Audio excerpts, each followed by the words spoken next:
Saudara-saudari, marilah kita mendengarkan renungan dengan judul Maria Bunda Orang Beriman yang berdasarkan pada Injil Lukas bab 1 ayat 30 dan 31. Kata malaikat itu kepadanya, "Jangan takut, hai Maria, sebab engkau beroleh kasih karunia di hadapan Allah. Sesungguhnya engkau akan mengandung dan akan melahirkan seorang anak laki-laki, dan hendaklah engkau menamai dia Yesus. Dalam nama Bapa dan Putra dan Roh Kudus. Amin." Saudara-saudari terkasih dalam nama Tuhan Yesus Kristus, 9 bulan sebelum hari Natal 25 Desember, dalam liturgi Gereja Katolik dirayakan Hari Raya Kabar Sukacita. Hari ini kita merayakan peristiwa besar dalam sejarah keselamatan Allah untuk menebus seluruh umat manusia.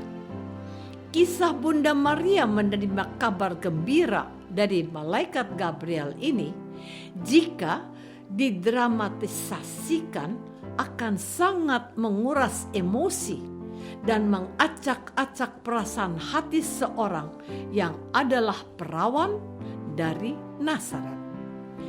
Wanita muda yang bernama Maria dan belum bersuami, secara tidak terduga ditentukan dan dipilih Allah untuk menjadi ibu dan akan melahirkan seorang anak laki-laki. Itu pasti, bahkan dipastikan pula supaya Maria harus memberi nama anaknya itu dengan nama Yesus. Sangat wajar kalau Maria ketakutan, terkejut, dan sulit menerima, sebab katanya, "Bagaimana hal ini mungkin terjadi karena aku belum bersuami?" Pertanyaan seorang perawan yang suci ini sangat normal.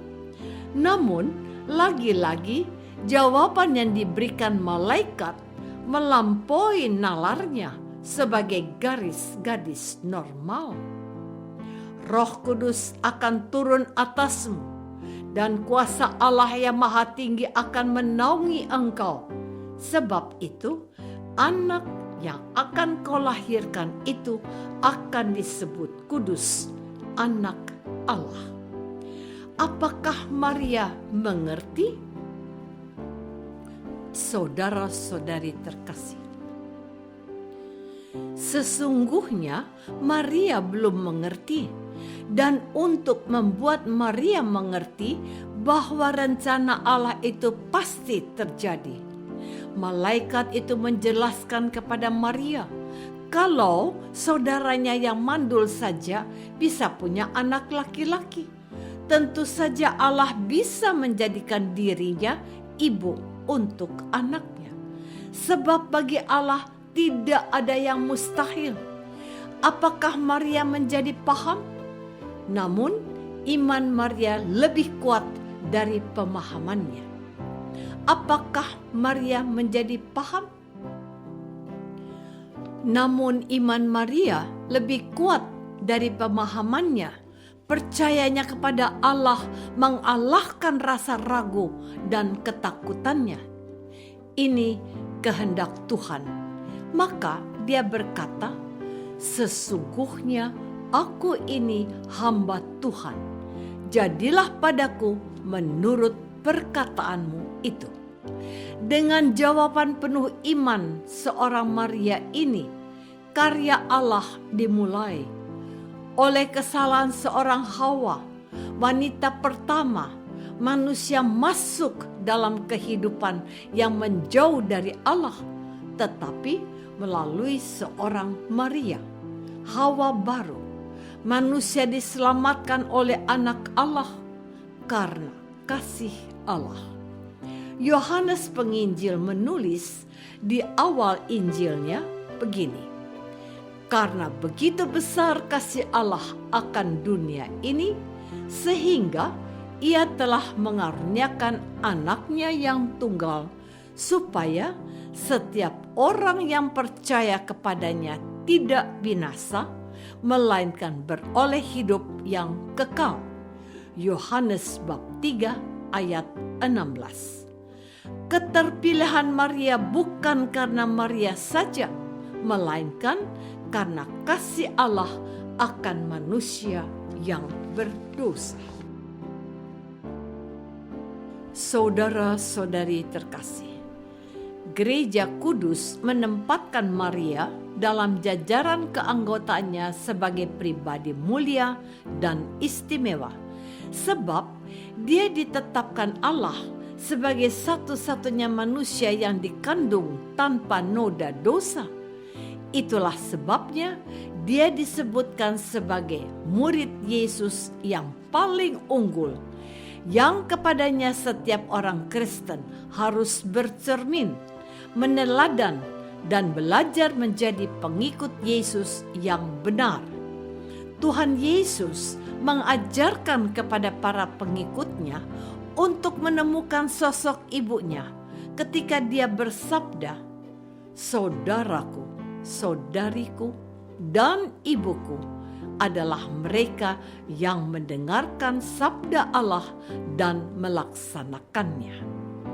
Maria adalah orang terpilih dan terpuji di antara wanita yang disebut ibuku oleh Yesus, bukan pertama-tama karena ia telah melahirkan dia, melainkan Maria telah menjadi muridnya yang taat kepada kehendak Bapaknya.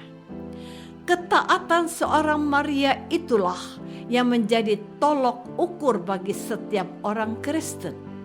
Apakah dia layak menyandang gelar saudara dan saudari Tuhan Yesus sendiri? Untuk menjadi pribadi yang mirip dan meneladan Maria, kita membutuhkan kasih karunia Allah, seperti yang dikatakan malaikat Gabriel kepadanya. Sesungguhnya yang dibutuhkan dalam hidup kita sebagai orang Kristen adalah anugerah yang dari Allah sendiri, sehingga kita dimampukan untuk mengimani apa yang menjadi rencana Allah dalam kehidupan kita masing-masing. Peristiwa hari ini, yaitu Hari Raya Kabar Sukacita, harus menjadi saat penuh rahmat yang harus kita syukuri, sebab hanya karena kasih Allah, Ia memilih Maria menjadi ibu Yesus dan teladan hidup kita. Saudara-saudari terkasih, kita merayakan hari ini masih dalam lingkaran masa Prapaskah, di mana kita juga dapat menemukan ketaatan Bunda Maria pada kehendak Allah, bukan hanya pada saat keterpilihannya, melainkan juga di saat-saat yang menegangkan, harus mengikuti jalan salib anaknya, Tuhan kita, Yesus Kristus. Maria tetap berpegang teguh pada iman yang diucapkannya pada hari ia dipilih Allah menjadi Bunda Yesus Kristus. Nalarnya tidak paham, namun hatinya penuh iman, mempercayai keputusan Allah. Dia tidak paham apa yang bakal terjadi kalau ia mengikuti kehendak Allah. Bagaimana dengan Yusuf tunangannya? Tetapi bagi Allah tidak ada yang mustahil. Semuanya baik-baik saja. Hatimu akan ditembus sebilah pedang. Ramalan Simeon dan Maria menerimanya hingga di bawah kaki salib anaknya. Terbuat dari apakah hatimu, hai Ibu Maria, sehingga engkau setangguh ini? Hati Maria diselimuti kasih Allah yang memampukan dia melewati penderitaan bersama Yesus, anaknya. Senjata Maria adalah pedang iman, ketopong penyerahan dan baju sirah pengharapan kepada kasih Allah yang pasti menyertainya. Inilah teladan Bunda Maria yang diajarkan kepada kita pada hari ini. Apapun rencana Allah atas hidup kita, izinkanlah Allah memulai dan menyelesaikannya, dan semuanya akan baik-baik saja karena kasih Allah itu indah. Apakah aku sudah menyerahkan masa depanku kepada keputusan indah Allahku? Marilah kita berdoa. Bapa yang maha baik, begitu besar kasih-Mu akan dunia ini. Engkau mengutus anak-Mu dan menetapkan Maria sebagai bundanya.